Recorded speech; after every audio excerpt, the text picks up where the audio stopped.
Morocco just held Brazil to a draw. Not lost narrowly, drew. And almost nobody outside football circles is talking about it the way they should be. This is the story of why Morocco, quietly, without the hype, without the Messi or Mbappe headlines, might be one of the most dangerous teams left at this World Cup. And if you are not paying attention to them yet, this is your warning. Let's start with where this actually began, because Morocco's story did not start at this tournament. It started 4 years ago in Qatar. In 2022, Morocco became the first African and Arab nation in history to reach a World Cup semifinal, not quarterfinal, semifinal. They eliminated Spain. They eliminated Portugal, a team with Ronaldo on it. They finished fourth in the entire world. That run was not a fluke that football forgets. It built a generation of players who now know exactly what it feels like to beat the giants on the biggest stage. And that matters more than people realize, because belief is not something you can coach. You either have it or you do not. Morocco has it. Here is where it gets interesting. 3 months before this World Cup, Morocco's coach Walid Regragui, the man who built that historic 2022 run, resigned 3 months out. That is the kind of thing that usually destroys a tournament before it begins. New coach, new system,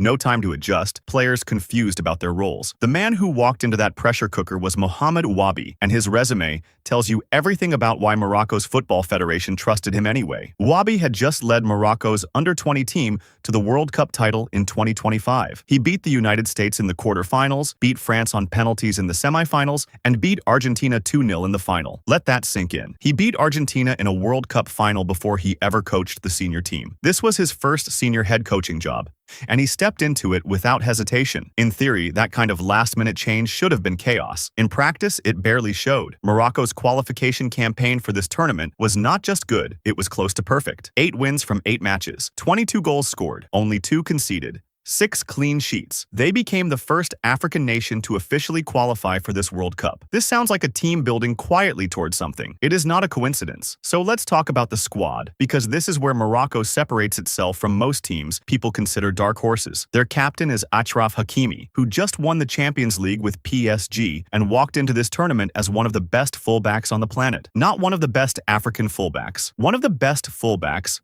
period. He pushes forward like a winger and recovers like a defensive midfielder.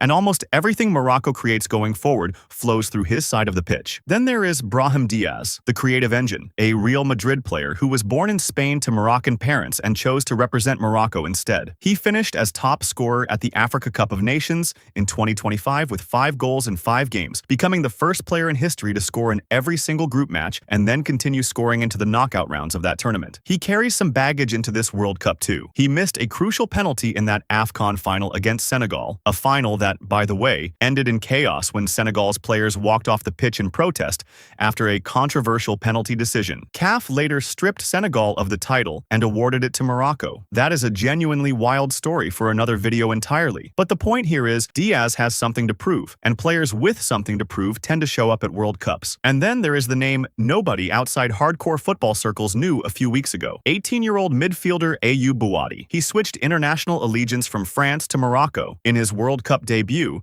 against Brazil, he was tasked with shutting down Casemiro, one of the most respected defensive midfielders of his generation. Bouadi did not just contain him. Casemiro was substituted at halftime. Bouadi finished the match with 87 touches and 91% passing accuracy. One respected ESPN football writer summarized it perfectly, saying Morocco already knew they had something special, and in that opening match, the rest of the planet found out too. This sounds like hype. It is not. The result backs it up. Morocco drew 1-1 with Brazil, a 5-time World Cup champion, in their opening match of this tournament. Not a loss with pride, a draw against Brazil, with an 18-year-old debutant controlling the midfield. Here is the thing about Morocco's identity that makes them so difficult to play against. They are not a team that tries to dominate the ball for 90 minutes and hope something happens. Their approach is built on defensive discipline first. Stay compact, stay organized, frustrate the opponent. And then, when the moment arrives, when a gap opens, they explode. Quick transitions, pace in wide areas, a fullback in Hakimi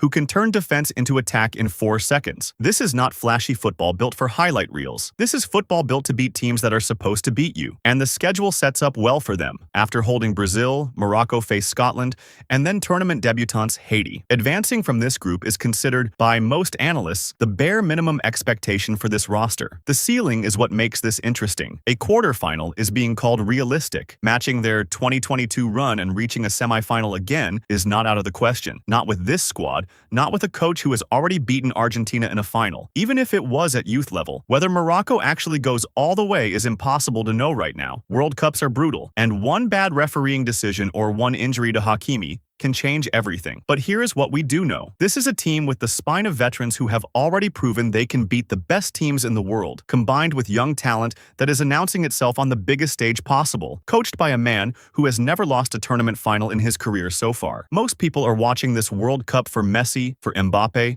for the obvious storylines. Morocco is the team quietly building something in the background, the way they did in 2022, right up until the moment everyone suddenly noticed. If history repeats itself even slightly, you are going to want to have been paying attention before everyone else jumps on board. You are welcome.